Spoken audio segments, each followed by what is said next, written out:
Hello, all you wonderful people out there. This is the host of the podcast that you are about to listen to. But before we get started, I want to ask you for a favor. I know many of you out there have already liked and shared this podcast on Facebook, and thank you very much for doing so, and please continue to do so. But let's not forget about another way to help this podcast grow, and that way is called word of mouth. That's right, before there was Facebook, there was something called word of mouth. And here's how that works. You listen to the show, then you tell a family member about the show, and then you tell a friend, then you tell a coworker, and then maybe you tell somebody that you go to church with. I really want to grow this show, and I will take all the help I can get. So thank you very much for listening, and now let's get the show started.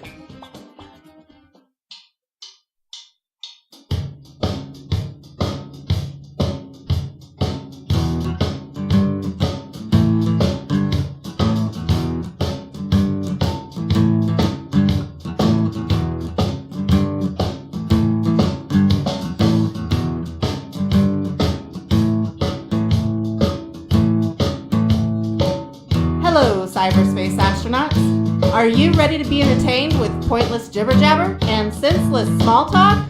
If so, then you have come to the right place.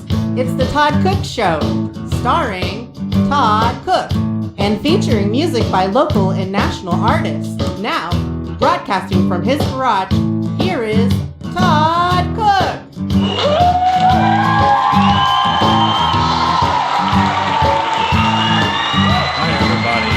Episode 3-2. I am here, you are here, I am talking, you are listening. This is the Todd Cook Show. I am Todd Cook, and thank you very much for joining me for yet another wonderful episode of this here podcast. On today's show, I'm going to take a little time talking about the future, and more specifically about how the future, whenever it's depicted in movies, like from 20, 30, 40 years ago, there's always been movies made about what the future is going to be like, and they're never right. They've never been right yet. I think there's never been a movie that has really accurately portrayed what the future might be like. And, those movies that were made 30 years ago and talked about the future, well, the future is here. And even the movies that were made, 50 or 60 years ago that were talking about the year 2000, well, year 2000 is here. It's well past here. It's now 2014. And I've always found it kind of interesting and somewhat humorous how those movies, whenever they depict the future, they always have gotten it wrong. And I'm going to talk a little bit about that. I also want to talk about me versus technology. I had an episode a while back where I had to had a little battle with some technology. I had that same kind of a battle again. I'm going to tell you about that. I've got music by Good and Greasy coming up. You don't want to miss that. Good and Greasy is my favorite band, maybe of all time, mostly because I'm in it.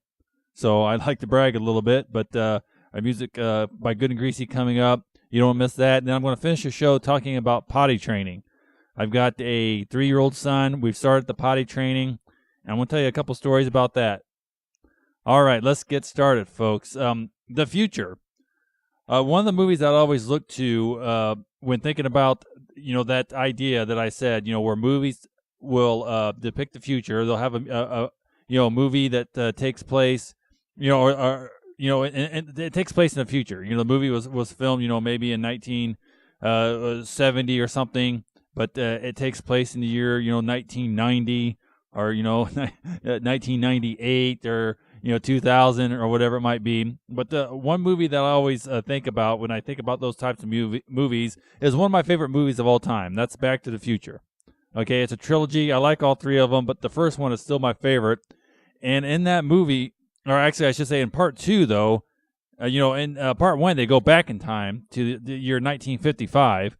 And, of course, they could depict 1955 quite nicely because we know what it was like in 1955. When this movie was made, it was 1985, and there were still plenty of people that were alive that knew what it was like in 1955.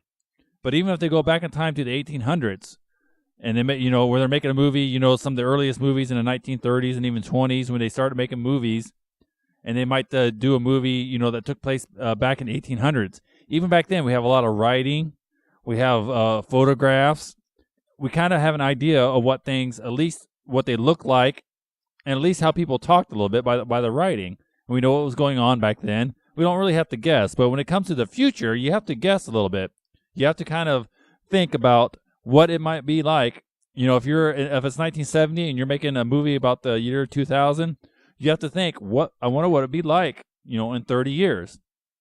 And so these futuristic movies have come out. There's been a lot of them, and I don't think they've ever been really that accurate.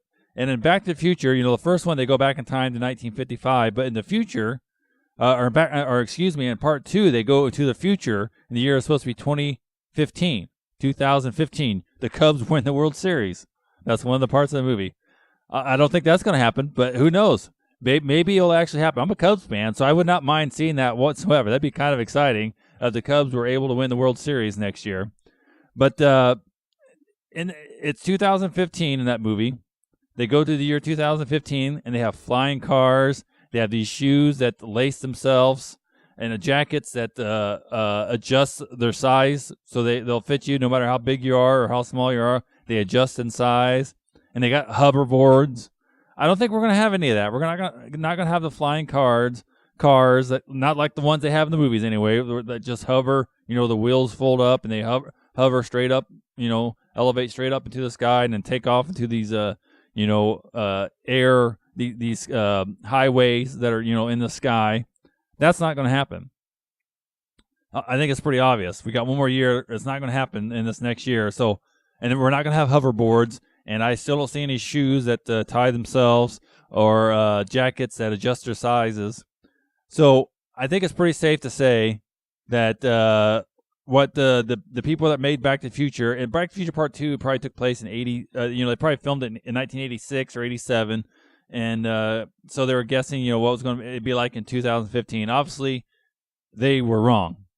But the reason I got to thinking about this is I was sitting on my couch the other day with my son. He's 7 years old. And kind of out of the blues, I think I had my cell phone. I was checking Facebook, as I do way too often, or maybe my email, or whatever I was doing on my cell phone. And he said, "Daddy, did they have cell phones like that when you were a kid?" And I said, "No, son, they didn't. Let your old man tell you how the telephone systems worked back when I was your age." And by the way, I don't think kids nowadays would even know what a rotary phone is. I think if you could find some kids, even almost teenagers, and if you ask them what a rotary phone is and how to use it, they might not know. And if there's any young ones out there, let me explain what it is. It was a telephone, but it had this dial on it. It was a round disc, and it had all these holes in it. And inside each hole, there was a number. And to be able to dial that number, like if you're dialing a phone number where the number was 7, you'd have to put your finger in that number 7. Then you have to pull the disc all the way around to where it stopped, and then release. And that would dial your number 7. And so kids probably wouldn't even know what a rotary phone is, but I explained to him because when we first moved into our house, or when he was young, we actually had a landline. Now we don't even have a landline. All we have is cell phones. My wife has a cell phone, I have a cell phone, and that's all we have. But I helped him remember, that we used to have this cordless telephone. And he's like, yeah, I remember that. I was like, okay, when I was a kid, it was like that. Except for, with the cordless one, you could walk anywhere in the house and talk. Well, this one, when I was a kid, had a cord attached to it. It was like a little curly cord that went from the thing that you held in your hand down to the base of the phone. And now, when I was young, I'm old enough, that I don't think my parents ever had a rotary phone, but my grandparents did. So I definitely remember using a rotary phone. And at payphones, too. I remember payphones still used the rotary dials. But, trying to explain that to him. And luckily, though, I remembered upstairs at our house, there's actually a wall-mounted rotary phone. And one of those things that you don't see too often nowadays. It's still up there. It's not hooked up anymore. Obviously, we don't have a phone line to our house. But I explained that to him. I go, you know that phone upstairs? He said, yeah. I go, that's how all phones were. You had the dial, and you couldn't go more than 20 or 30 feet away from the phone. And so he thought that was pretty neat. Then we started talking about, he asked me about computers. And I explained to him, that computers, back in the 50s and 60s, with the only example I could really think of was like NASA to send, people to the moon in the late 60s. they had a lot of computers. Well, a lot of the computers were like covered almost an entire wall, or like the size of a full desk. And I showed him some pictures online of big computers, and then like the more quote unquote modern day computers, the home PCs. When they first came out, and seeing some of these pictures just really jogged my memory.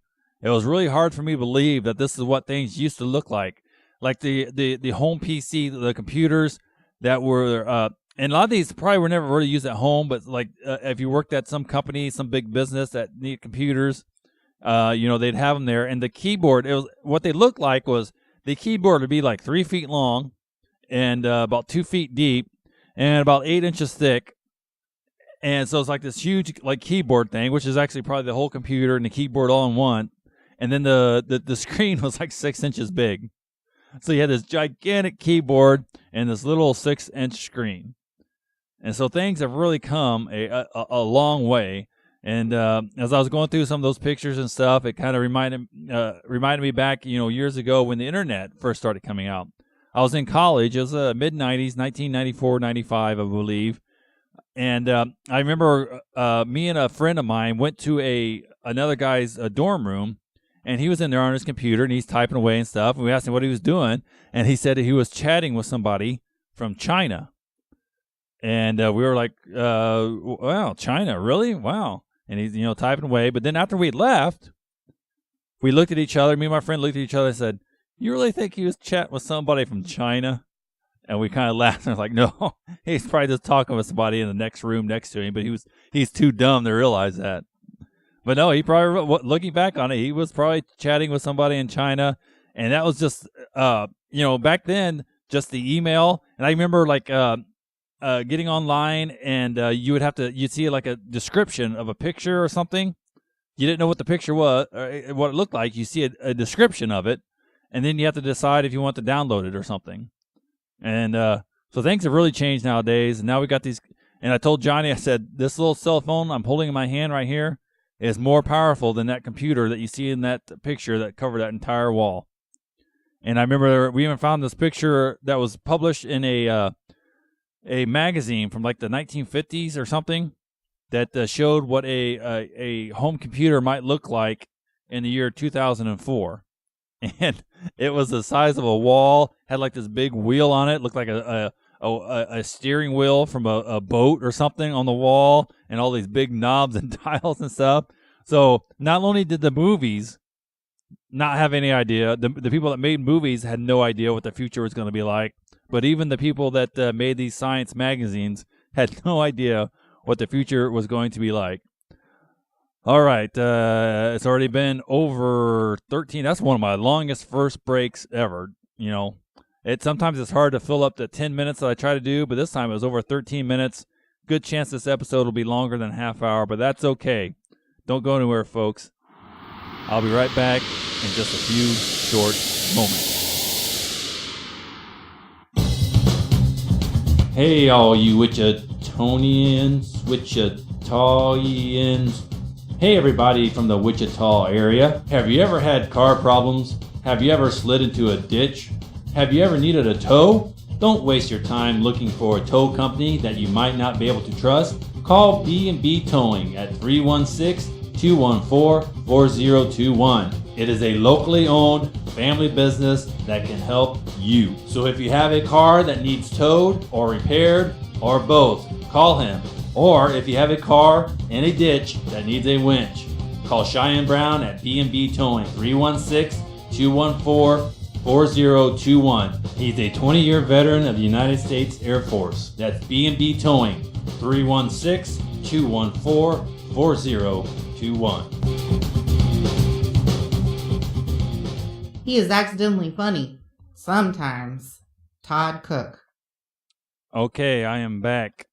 And yes, I am accidentally funny sometimes, but not always. But hopefully I'll be a little funny before the show is over. This next segment of the show, I want to talk about a little battle I had with surround sound. And by the way, the Todd Cook Show at gmail.com is the best way to reach me. The Todd Cook Show at gmail.com. So go ahead and send me an email, ask me a question, tell me something, whatever you want to do. thetoddcookshow@gmail.com. My battle with technology, a while back, I talked about this once before. I've never been good with technology stuff. I'm always just a little bit behind, always trying to learn more. But one of the things I have done with some success over the years is being able to, hook up sound equipment, a stereo, hook up the computer to the television, hook up the computer to a stereo system. But here recently, my wife, she's been working at the same place. We both work at the same place, and she's been there now for 15 years. So this last Christmas party, she got her 15-year award. And part of that award is she gets to go to this website and pick out a gift, any kind of gift that you want. A lot of places will just give you a watch or, something, a pin with, with a little clock on it or something. Sometimes the gifts they give you are a little bit strange. But the company that we work for, they actually just give you this catalog with all kinds of prizes. And you pick out what you want. You go to the website, you fill it out. And then a few weeks later, you get it in the mail. And as she's going through this catalog, I'm sitting there with her, and she can't decide exactly what she wants. And at some point, she comes across this home theater system, a surround sound home theater system. Those are the words that I most remember from what it said from the description in the catalog. I did not see that it said DVD player. I thought it was just like a home stereo system where you hook your TV up to it and be able to listen to things in surround sound. But that's not what I most wanted, because I don't really even like surround sound that much. I've never had it in my home, but I've listened to it many times, at a movie theater that's got the surround sound. And a lot of people, I don't think, understand what surround sound is. Some people think, well, you just got more speakers, so you can put some speakers behind you. And so you're surrounded by the sound. But that's not exactly what it is. Surround sound means each speaker, or at least there's multiple speakers they're all separate channels, meaning that some speakers will play certain sounds that other speakers don't play. And so you can get this little effect of a surround sound. And but without getting any more detail than that, I don't really like it that much, because I've had times where I've been at the movie theater and I'll be watching the movie, and something, there'll be some sound that will go through the side speakers or the speakers behind you, and I'll turn my head and say, what was that? And I realize it's just the surround sound. So it's all, I don't know, my brain doesn't work. I see something on the screen, I expect the sound to be on the screen or up front towards the screen. When it starts coming around the sides of my ears and behind me, it just confuses me. So I never really wanted that too much, but I still thought it'd be neat. But what I really wanted was, on this home theater system, it said that it had a karaoke mic jack on it. And that's perfect. Because right now, if me and my wife, we like to do karaoke. Sometimes we have friends over or whatever, and, around the holidays or my birthday or her birthday or something. And we have people over, and we do a little karaoke. And the problem is, our TV doesn't have very good sound. And when you're trying to sing along, you want kind of a full sound. You want a little bit of volume there.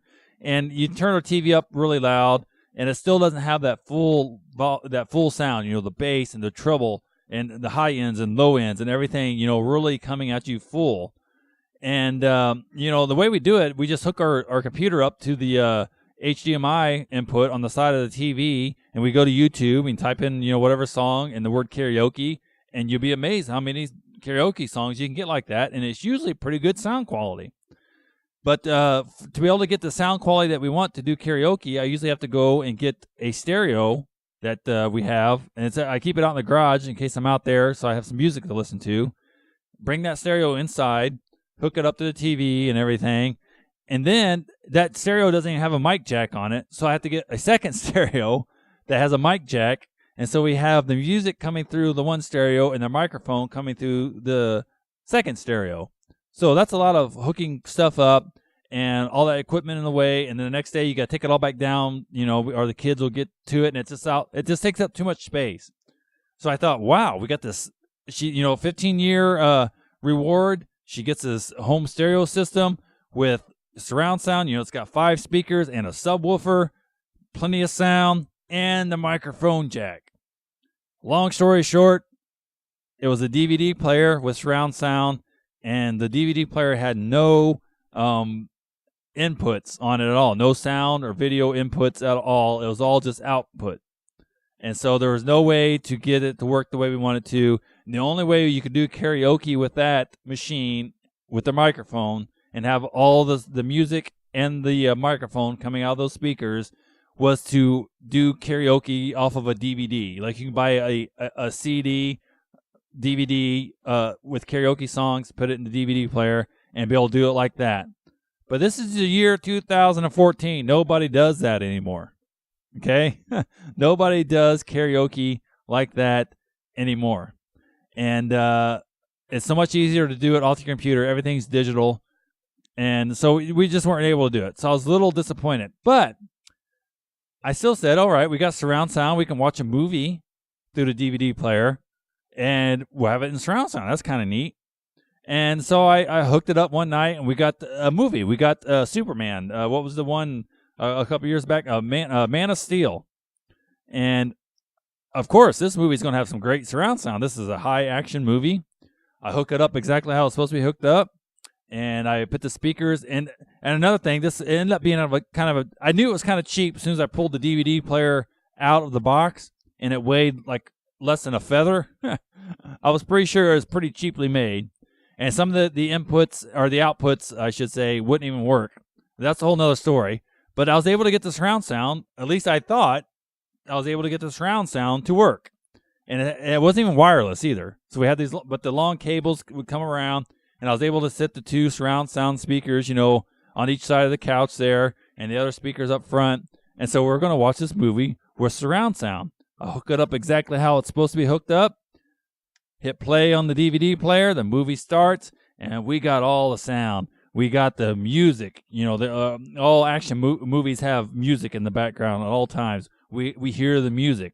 We can hear the spaceships, crashing. We can hear the explosions. We can hear the buildings and the ground, crumbling. When different missiles hit it or whatever. We can hear everything except the voices of the characters. The most important part of the movie, we cannot hear. We can hear everything else great. And it's surround sound, too, because I could tell those speakers that are next to us, certain sounds are coming through those, and certain sounds are coming through the other speakers.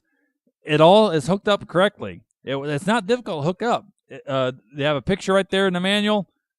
It was hooked up perfectly. We had sound of everything except for the voices. So we're probably going to send that thing back. It did not work out quite the way we wanted to. We can't even do, but it does give you good sound. You can switch it to where it's not surround sound. Instead of 5 channels, it's just 2. And so we get sound coming out of all 5 speakers, plus the subwoofer, which is considerably better than the sound just through our TV speakers. So it's still a pretty nice gift, but some of the outputs obviously weren't working correctly. And so we're going to try to send it back. I don't know if we'll have any luck with that. It's one of those deals where, you're dealing with some big company or whatever, and I don't think they have much customer service on their web page, but we'll see what happens. But anyway, so me versus technology, once again, technology wins. So if you listen to this show, with me versus technology, so far it's technology 2 and me 0. All right, we'll take another little short break. Don't go, no break. It's time to listen to some music. Here's a song by my band called Good and Greasy. It's about a little sandwich bar here in Wichita that's called The Artichoke. This is a song that I wrote about the artichoke. It's called Okie Dokie Artichoke. So here it is, Good and Greasy with Okie Dokie Artichoke on the Todd Cook Show. In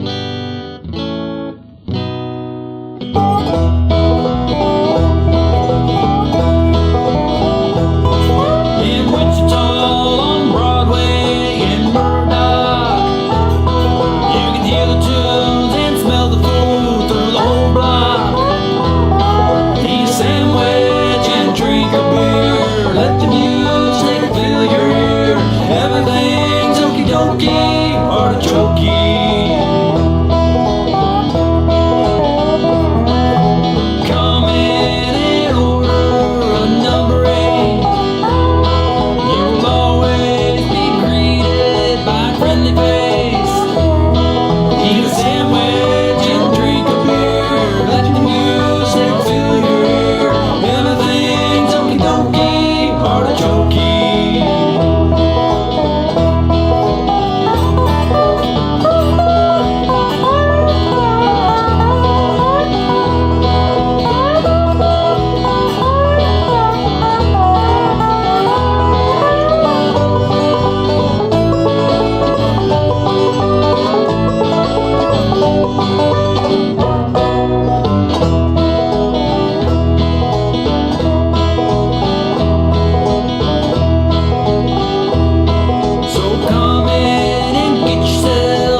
Okie Dokie Artichoke by the band Good and Greasy, my band. Look them up on Facebook, folks.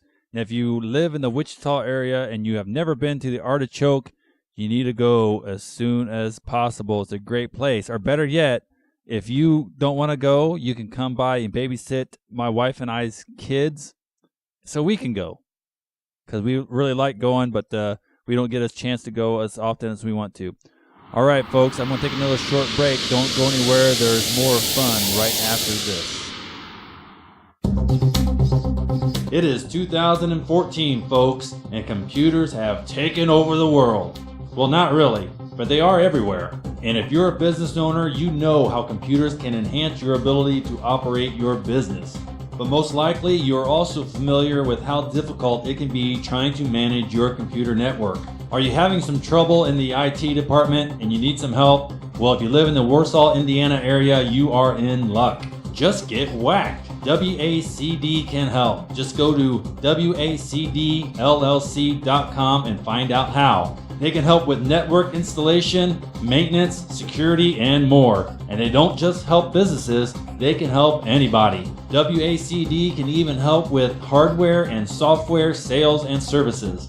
And believe it or not, they can help you with many issues even if you don't live anywhere near the Warsaw, Indiana area. As long as you have an internet connection, they can help you fix your computer or install new software remotely. They could even set you up with a brand new PC or Mac. So whether you're a business or an individual, get whacked today. WACDLLC.com. That's WACDLLC.com.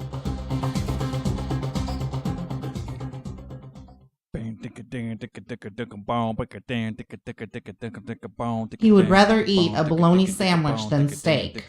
Todd Cook. Okay, that little voice over work there, that's my wife Samantha. And those little things are called rejoiners.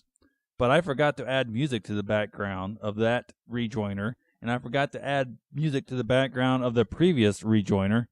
And so I had to do a little manual rejoiner music there. So next time, hopefully, I'll make sure I get the music in there. All right, folks, let's finish up this last little segment here talking about potty training. I got a 3-year-old son, and we just kind of started potty training him, and he's actually doing pretty good. But it's a strange thing. You know, when adults say, you know, I got to go to the bathroom, that means you got, you know, maybe a half hour. If it's a lady, maybe you got 10 minutes.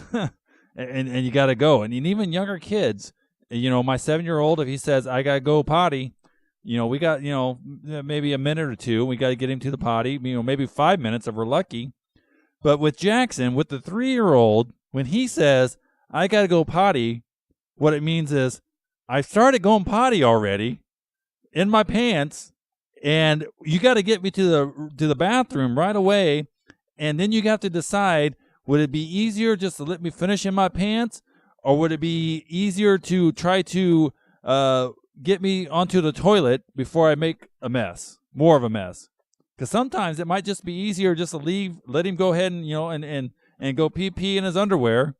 Because if he's peeing and you start pulling that stuff down, next thing you know, the pee's not in his underwear anymore, and it's usually not in the toilet right away. It's all over you, or it's all over the floor or the wall or something. But that's what it means when a 3-year-old who is just starting to potty train says, "I gotta go pee." That means I'm already peeing, and you better give it to the toilet. And so there's been a lot of those little messes going on, but he's doing really well. And some of you out there are thinking, you know, potty training might be a funny thing. It's not funny at all. It's just disgusting. It can be really bad at times. But you know, he's doing really well. And the strange thing, and one thing that I don't really you don't think about that much, and I just started realizing it, is when you got a kid that's potty training and another one that's in diapers. You know, we got a little girl who's only 3 months old, so obviously she's still in diapers. So we got one in diapers, and we got one potty training. You have no idea how often you have to wash your hands. You got to wash your hands after you change the diaper. You got to wash your hands after you help the 3-year-old go to the bathroom. And there's times where I'll finish washing my hands and, you know, get the 3-year-old all done and like, all right, good job, you did it, Jackson. And then I go to wash my hands, And after I washed my hands and everything, I realized the water, the warm water from the sink touching my hands made me have to go pee now. So then I got to go pee, and then I got to wash my hands again. So it seems like that's all you get done nowadays. That's all I get done nowadays. Me and my wife both is helping kids, changing a diaper or helping a kid go potty, and then washing hands. You just wash your hands over and over after a diaper change, after helping him, after you go to the bathroom, before you make the baby a bottle. You got to wash your hands. It's like we're changing diapers and helping kids go potty and making bottles so much. I bet you I wash my hands once every hour, every day, at least. It's like 24 times a day I'm washing my hands. It's just incredible. I got the cleanest hands in the world. If I ever want to become a doctor, at least I got the hands already. My hands are already clean, so I can become a doctor. I got the little thing about the college and the med school and all that, but those are minor things. The hand washing thing, I am all done. All right. That's it, folks. We're going to get out of here right now. Let me start the closing music. There it is right there. Thank you very much for listening. Once again, the Todd Cook Show at gmail.com is my email address. Feel free to email me, ask me any question, tell me anything you want me to know, and I'll be sure to listen to it. That's all, folks. Remember, tune in next week, and I'll talk. You listen.